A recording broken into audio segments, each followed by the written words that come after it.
আপোনালোকৰ বাবে মই লৈ দিছো গৌৰৱ গগৈৰ এটা ভিডিঅ' গৌৰৱ গগৈৰ দুদান্ত ভাষণেৰে বিজেপি চৰকাৰক সমালোচনা কৰিছে লগতে বিজেপি চৰকাৰৰ বিষয়ে বিস্ফোৰক মন্তব্য দাগি ধৰিছে কিয় পঞ্চায়তৰ নিৰ্বাচন এতিয়ালৈকে পাতিব পৰা নাই যেহেতু এতিয়া আটাইতকৈ ইম্পৰ্টেন্ট কথাটোৱে হৈছে যে পঞ্চায়তৰ নিৰ্বাচন কেতিয়া হ'ব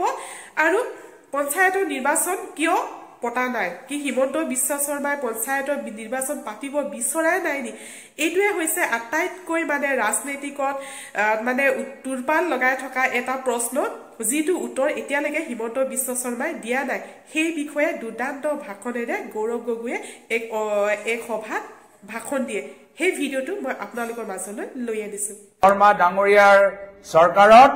দুখীয়া মানুহ কাজিৰঙা ভিতৰত থাকিব নোৱাৰে কিন্তু তেওঁ পৰিয়ালৰ নামত বিভিন্ন ঠাইত বিঘা বিঘা মাটি হ'ব পাৰে ৰিজৰ্ট খুলিব পাৰে আজি ইয়াত উদ্যোগ নাই ৱাইল্ড লাইফৰ নামত আমাৰ থলুৱা যুৱকখিনি নিজৰ উদ্যোগ তেওঁলোকে সৃষ্টি কৰিব পৰা নাই কিন্তু 5 ষ্টাৰ ৰিজৰ্টৰ নামত আজি তেওঁলোকে চাৰিওফালে ডাঙৰ ডাঙৰ দিল্লী পৰা 5 ষ্টাৰ ৰিজৰ্টৰ মালিকখিনি মুখ্যমন্ত্ৰীৰ লগত লগ পায় আৰু লগে লগে কাজিৰঙাত ডাঙৰ ডাঙৰ ৰিজৰ্ট বনাবলৈ অনুমতি পায় এনেকুৱা এটা অৱস্থা এই আমাৰ সংবিধানত উল্লেখিত যে আটাইতকৈ আমাৰ দুৰ্বল বৰ্গৰ মানুহখিনি আটাইতকৈ আমাক সুবিধা দিব লাগে মৰম কৰিব লাগে কিন্তু ইয়াত কি হৈছে এইখন চৰকাৰৰ দিনত আটাইতকৈ ধনী মানুহে উপকৃত হৈছে আটাইতকৈ ডাঙৰ ডাঙৰ ঠিকাদাৰৰ লাভ হৈছে আজি পঞ্চায়ত নিৰ্বাচন তেওঁলোকে কিয় পাতা নাই তাৰ এটা কাৰণ আছে কি বিজেপি দলৰ প্ৰতিনিধিসকল এটা বিজেপি দলৰ হৈ গাঁৱৰ ভিতৰত সোমাবলৈ ভয় কৰে কিয় কি গাঁৱৰ ভিতৰত সোমাব গাঁৱৰ মানুহ ভোট বিচাৰিব গাঁৱৰ মানুহ ক'ব যে মোৰ ঘৰৰ ৰাস্তা কিয় হোৱা নাই মুখ্যমন্ত্ৰী হিমন্ত বিশ্ব শৰ্মা ডাঙৰীয়া নিজে পিডব্লিউডি বিভাগৰ মন্ত্ৰী আৰু গাঁৱৰ ভিতৰত ৰাস্তা হোৱা নাই আৰু গুৱাহাটীৰ ভিতৰত এটা পিছত এটা তেওঁলোকে ফুটওভাৰ ব্ৰিজ বনাই আছে ফ্লাইঅভাৰ বনাই আছে তো মুখ্যমন্ত্ৰী যি দায়িত্বত আছে পিডব্লিউডি বিভাগৰ দায়িত্বত সেই দায়িত্বৰ যোগেদি আপোনালোকৰ 10 অঞ্চলৰ ৰাস্তা তেওঁলোকে কৰা নাই বাগানৰ ভিতৰত অহা যোৱা ৰাস্তাখিনি কৰা নাই কিন্তু ডাঙৰ ডাঙৰ ঠিকাদাৰক লাভ দিয়া তেওঁলোকে ডাঙৰ ডাঙৰ হকত তেওঁলোকৰ ৰকমত ফ্লাইঅভাৰ তেওঁলোকে চাৰিওফালে বনাই আছে এই যে কথা মানুহৰ মুখনৰ পৰা শুনিব লাগিব সেই কাৰণে কোনো বিজেপি দলৰ প্ৰাৰ্থী আজি ৱাৰ্ড পৰ্যায়ত ওলোৱা নাই আৰু যেতিয়া বিজেপি দল দেখিছে যে আমাক টিকেট বিচৰা মানুহ নাই গাঁৱৰ ভিতৰত টিকেট বিচৰা মানুহ নাই ৱাৰ্ডৰ ভিতৰত টিকেট বিচৰা মানুহ নাই মানুহৰ মাজত আমাৰ প্ৰতি ক্ষোভ তেতিয়া এই বিজেপি দলে যথেষ্ট কৌশলেৰে পঞ্চায়ত নিৰ্বাচন তেওঁলোকে পলম কৰিছে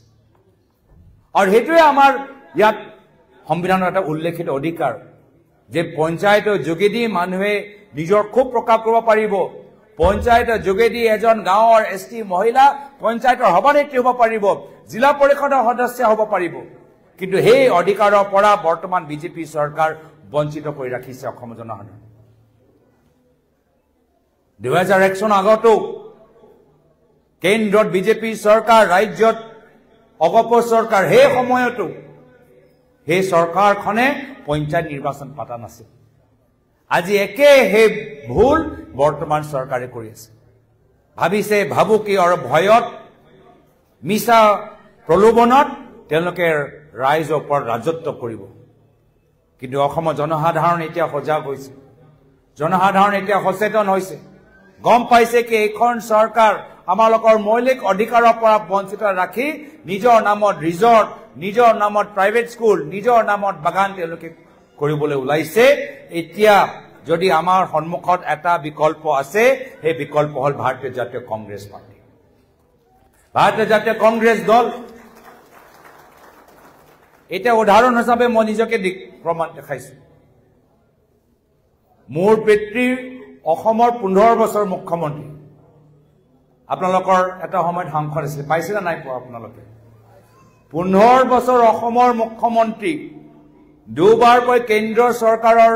কেন্দ্ৰ মন্ত্ৰী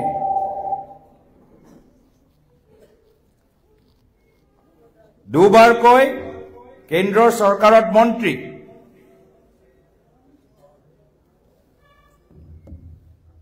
কিন্তু অসমত কতো নিজৰ ল'ৰা নামত বাগান তেওঁলোকে লোৱা নাই 15 বছৰ অসমৰ মুখ্যমন্ত্ৰী দুবাৰকৈ তেওঁ কেন্দ্ৰ চৰকাৰৰ কেন্দ্ৰ মন্ত্ৰী কিন্তু নিজৰ পৰিবাৰৰ নামত কতো নিউজ চেনেল তেওঁলোকে খোলা নাই দুবাৰ কেন্দ্ৰ মন্ত্ৰী তিনিবাৰকৈ মুখ্যমন্ত্ৰী কবাত বুৱাৰী নামত কতো তেওঁলোকে ডাঙৰ কিবা ৰিজৰ্ট খোলা নাই বা প্ৰাইভেট স্কুল খোলা নাই আৰু বৰ্তমানৰ অসমৰ মুখ্যমন্ত্ৰী আজি ভাৰতৰ ভিতৰত যিমান মুখ্যমন্ত্ৰী আছে যদি তেওঁলোকৰ ব্যক্তিগত ধনৰ যদি অধ্যয়ন কৰা যায় আজি এটা ৰিপৰ্ট ওলালে অলপ দিন আগত কি তেওঁ কম দিনৰ ভিতৰত ইমান ধনী হৈ গল যে ভাৰতৰ ভিতৰত যিমান মুখ্যমন্ত্ৰী আছে আজি তেওঁ ধনী মুখ্যমন্ত্ৰী তালিকাত নিজে নৱম স্থান গৈ পাই গল কিমান তেওঁলোকৰ মাটি ভাবি চাওক কিমান তেওঁলোকৰ ধন যে আজি অসমৰ দৰে দুখীয়া ৰাইজৰ মুখ্যমন্ত্ৰী হৈ থকা পিছত ইমান কম সময়ৰ ভিতৰত আজি ইমান ধনী হৈ গল কৰৰপতি হৈ গল তেওঁ ইমান ধন আৰু আমাক কৈছিল যে অসমখন 5টা শীৰ্ষ ৰাজ্যলৈ লৈ যাব আজি অসম বিকাশৰ ক্ষেত্ৰত 5টা শীৰ্ষ ৰাজ্যৰ ভিতৰত নাই কিন্তু মুখ্যমন্ত্ৰী নিজে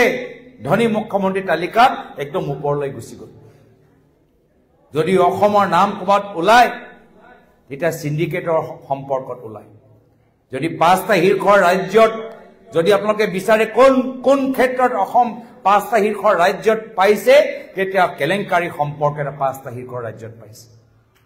মহিলা নিৰ্যাতনৰ ক্ষেত্ৰত 5টা শীৰ্ষ ৰাজ্যত গৈ পাইছে ভাবুকিৰ ওপৰত নিৰ্ভৰ এই একে ভাবুকি চেনেলৰ মালিকক দিয়ে খবৰদাৰ আমাৰ ভুলখিনি যদি আঙুলিয়াই দিয়া তোমালোকৰ চেনেলৰ মালিক ওপৰত আমি কিবা এটা কৰিম ব্যৱস্থা কৰিম কি হল অলপ দিন আগত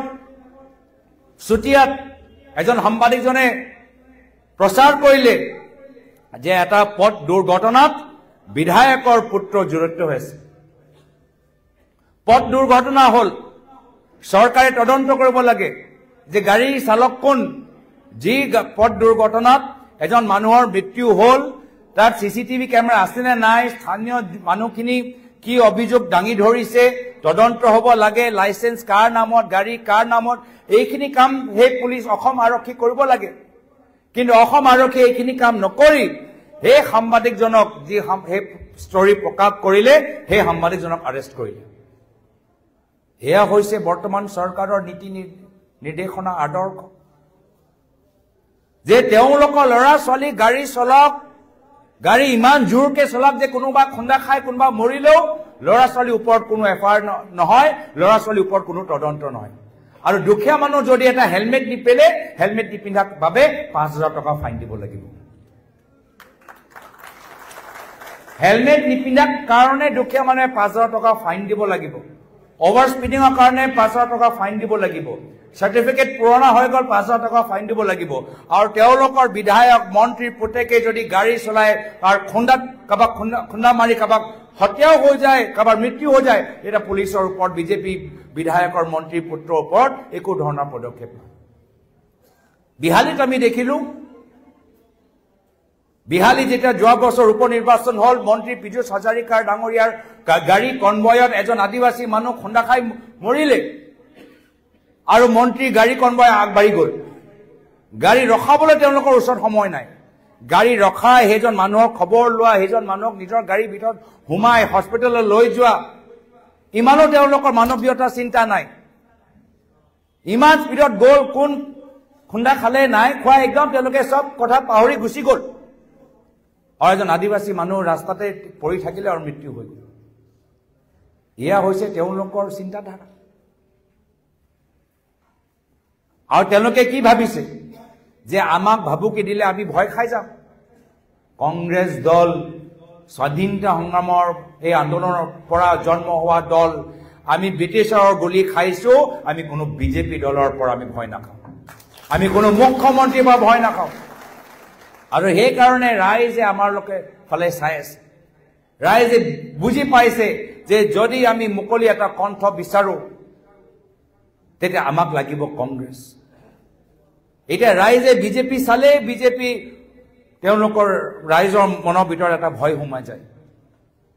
আৰু ৰাইজে যেতিয়া কংগ্ৰেছক চায় তেতিয়া ৰাইজৰ মুখখনৰ ওপৰত হাঁহি ঘূৰি আহে আৰু এয়া হৈছে আমালোকৰ উদ্দেশ্য আমি ৰাইজৰ ওপৰত ৰাজত্ব কৰিবলৈ বিচৰা নাই আমাৰ বিভিন্ন জনগোষ্ঠী জনজাতিৰ মাজত সদায় আমি হাঁহি মুখেৰে আমি থাকিব পাৰোঁ সেই এটা সুস্থ অসম আমি গঢ়ি তুলিবলৈ বিচাৰোঁ আমি বাস্তৱভাৱে তৃণমূল পৰ্যায়ৰ মানুহৰ উন্নতি হওক প্ৰগতি হওক সেয়া আমাৰ কামনা সেই আদৰ্শ আছিলে মোৰ পিতৃ অসমৰ প্ৰাক্তন মুখ্যমন্ত্ৰী প্ৰয়াত তৰুণ গগৈদেৱৰ শেষৰ লোকে এটাই কথা সদায় কৈ থাকিল যে মই ৰাইজৰ এজন সেৱক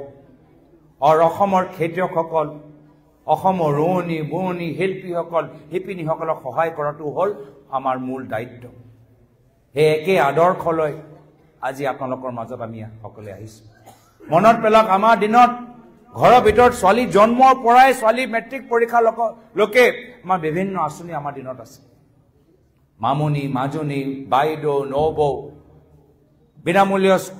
ল্যাপটপ বিনামূলীয় আমাৰ টেবলেট এই ধৰণৰ আঁচনি আমাৰ দিনত আছে ঠাণ্ডা বতৰত দুখীয়া মানুহক এটা বিনামূলীয় কম্বল দিয়া গৈছে শিপিনীসকলক বিনামূলীয়া সূতা দিয়া গৈছে বিনামূলীয়া তাঁতশাল দিয়া গৈছে কিবা এটা উপাৰ্জন কৰক নিজৰ ঘৰৰ উপাৰ্জন নিজে কৰক এনেকুৱা এটা ব্যৱস্থা কৰা গৈছে কিন্তু আজিৰ তাৰিখত এনে ধৰণৰ মূল্য বৃদ্ধি ইমান নিবনুৱা সমস্যা আজি আমাৰ যুৱকসকল হতাশ হয় আজি মদ খাবলৈ আৰম্ভ কৰিছে সুপাৰী আৰু তামোলৰ এনেকুৱা এটা ব্যৱস্থা হৈ গৈছে বিজেপি বিধায়কসকলৰ ল'ৰা ছোৱালী ভাল ভাল স্কুলত পঢ়ি আছে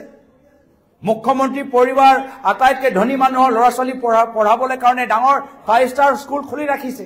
কিন্তু গাঁৱৰ ভিতৰত যে আজি বাগানৰ অঞ্চলত আমাৰ স্কুলৰ ল'ৰা ছোৱালী এতিয়া স্কুল যাবলৈ এতিয়া লাহে লাহে বন্ধ এৰি দিছে সেইখিনি কথা তেওঁলোকে চিন্তা কৰা নাই স্কুলৰ ভিতৰত ৰুম আছে শিক্ষক নাই সেইখিনি বাবে তেওঁলোকে চিন্তা কৰা নাই আমাৰ চৰকাৰ যেতিয়া আহিব আমি গাঁৱৰ ভিতৰত মদৰ দোকান বন্ধ কৰি আমি চৰকাৰী স্কুল আমি খুলিম আমাৰ যেতিয়া চৰকাৰ আহিব পৰিবাৰৰ নামত চৰকাৰী পইচা দিয়াতকৈ আমি আপোনালোকৰ ল'ৰা ছোৱালী উজ্জ্বল ভৱিষ্যতৰ বাবে আমি কামখিনি কৰিম এয়া হৈছে আমালোকৰ উদ্দেশ্য আৰু সেইকাৰণে আমি জনসাধাৰণৰ সহায় আৰু সহযোগিতা আমি বিচাৰিছোঁ জনসাধাৰণ আমাৰ লগত আহক আৰু পৰিমাণত আহক বহুত কৰিবলগীয়া আছে কষ্ট কৰিবলগীয়া আছে কষ্ট কৰিলেহে আমি ভাল ফল পাম কষ্ট কৰিলে আমাৰ পঞ্চায়ত নিৰ্বাচন ভাল হ'ব কষ্ট কৰিলেহে আমি বিধানসভা নিৰ্বাচনত আমি বিজয় হ'ব পাৰিম তো কষ্ট কৰিবলৈ আমি প্ৰস্তুত আজি ভাল পাইছোঁ যে আজি বোকাহাটৰ ভিতৰত ব্লক কংগ্ৰেছ সকলোৱে আজি ইয়াত কষ্ট কৰিছে যুৱক কংগ্ৰেছ মহিলা কংগ্ৰেছ এই ধৰণৰ কষ্ট আমি বেলেগ সমষ্টিত মই চাবলৈ বিচাৰোঁ আৰু যদি আজি দৰে যিদৰে বোকাহাটৰ ব্লক কংগ্ৰেছ টাউন কংগ্ৰেছ সকলোৱে মিলিজুলি আজি এনেকুৱা অনুষ্ঠান পাতিছে পৰৱৰ্তী সময়ত গোলাঘাটৰ বিভিন্ন বিধানসভা সমষ্টিত এনেদৰে যদি সভা আয়োজন কৰা যায় মই সদায় আপোনালোকৰ মাজত মই দেখা পাম মই আহি থাকিম মই যদিও বৰ্তমান সময়ত যোৰহাটৰ সাংসদ যি গোলাঘাট জিলাৰ পৰা মোৰ ৰাজনৈতিক যাত্ৰা আৰম্ভ হ'ল যি গোলাঘাট জিলাৰ পৰা মোৰ খুৰা প্ৰাক্তন সাংসদ দীপ গগৈ ডাঙৰীয়া আজি তেওঁ 3বাৰকৈ সাংসদ হ'ল মই গোলাঘাট জিলাৰ অঞ্চলৰ মানুহখিনিক কেতিয়াও পাহৰিব নোৱাৰোঁ সদায় আপোনালোকৰ প্ৰতি মোৰ এটা বিশেষ টান থাকিব সদায় আপোনালোকৰ যিমান মই পাৰোঁ সহায় কৰিবলৈ মই চেষ্টা কৰি যাম আজি তাৰিখত ইমানখিনি মানুহ একে সময়ত লগ পাই সঁচাকৈ ভাল পাইছোঁ বহুতক আজি দেখা পাইছোঁ বহুতক আৰু আজি পৰৱৰ্তী সময়ত মই নিশ্চয় লগ পাম মিচিং আমাৰ অঞ্চলত বাগান আমাৰ অঞ্চলত আজি বোকাহাটৰ বিভিন্ন ঠাইত আমি এম্বুলেন্সবোৰ দি বিভিন্ন আমাৰ সিনিয়ৰ চিটিজেনক আমি বহুতখিনি আমি সহায় কৰিছোঁ পৰৱৰ্তী সময়তো আমি সহায় কৰি যামগে আজি তাৰিখত মই বিশেষ আৰু দীঘলীয়া ক'বলৈ বিচৰা নাই আহক যি বিজেপি দলে আমাৰ মহাত্মা গান্ধী আদৰ্শ আমাৰ বাবা চাহেবৰ আদৰ্শ और संविधानक आज अपमान करिছে हे बीजेपी दलक অসমৰ পৰা উৎখাত কৰিবলৈ আমি সকলে ওলাই আহি আমি অসমৰ নৱপ্ৰজন্মৰ বাবে আমি ত্যাগ বলিদান আৰু সংগ্ৰাম কৰো তাৰ বাবে সকলৰ সহায় আমি বিচাৰিছো আৰু এই ক্ষেত্ৰত আজি সভা যথেষ্ট আজি ভাল পাইছো এটা ভাল পৰিৱেশ এটা ভাল আৰম্ভণি এটা ভাল ইংগিত যে আগন্তুক দিনত আমাৰ সঁচাকৈ আমাৰ ভাল দিন আহি আছে আজি এইখিনি কথা কৈ মই নিজৰ সমূহ দেখাৰ সামৰিছো আৰু সকলৰ ঘৰৰ মংগলৰ কামনা কৰি মই ইয়াৰ প্ৰসন্তে সময় পিছত বিদায় লৈছো ধন্যবাদ জয় হিন্দ জয় আই অসম আপোনালোকৰ মাজলৈ আগবঢ়ালো ভিডিঅ'টো চাই আপোনালোকে কেনেকুৱা পালে মোক কমেন্ট কৰি জনাব প্ৰথমবাৰ যদি চেনেললৈ আহিছে চেনেলটো সাবস্ক্ৰাইব কৰি ৰাখিব তো ঠিক আছে আজি ভিডিঅ'টো এটা সামৰণি মাৰিছো পুনৰ লগ পাম নতুন এটা ভিডিঅ'ৰ সৈতে আজিলৈ